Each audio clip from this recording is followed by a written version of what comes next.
来，这边，百善孝为先，感恩父母心，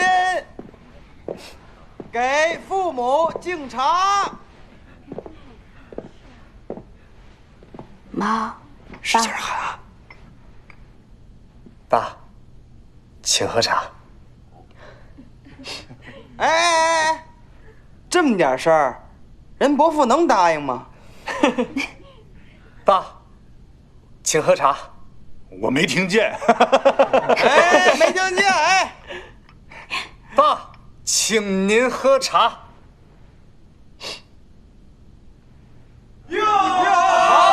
好。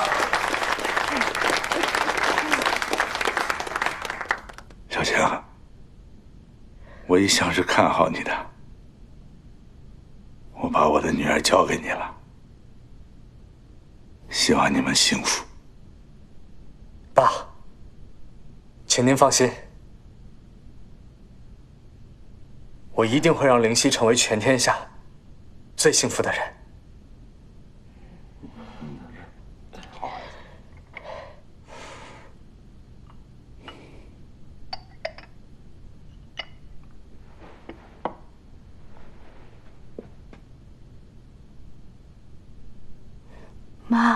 妈，请您喝茶。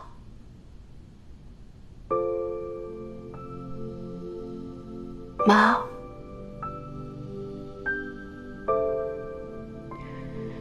小蒋，在。我承认我是一个强势的母亲。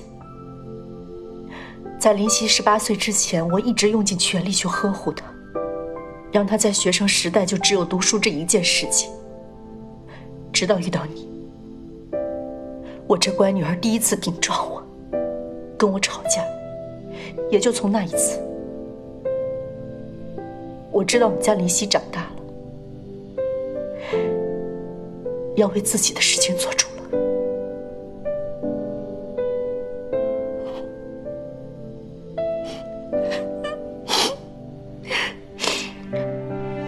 小蒋，你呀，就是我女儿人生中最大的一个意外。大喜的日子少说两句。你从我们2个人手中把林夕带走，能不能一辈子好好的呵护她，照顾她，不论遇到什么事情，都第一时间出现在她面前？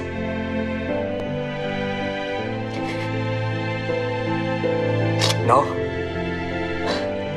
我会陪伴她，尊重她，爱她。我会成为最好的丈夫，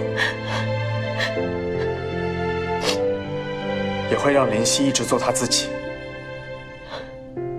做您心目中那个最优秀的女儿。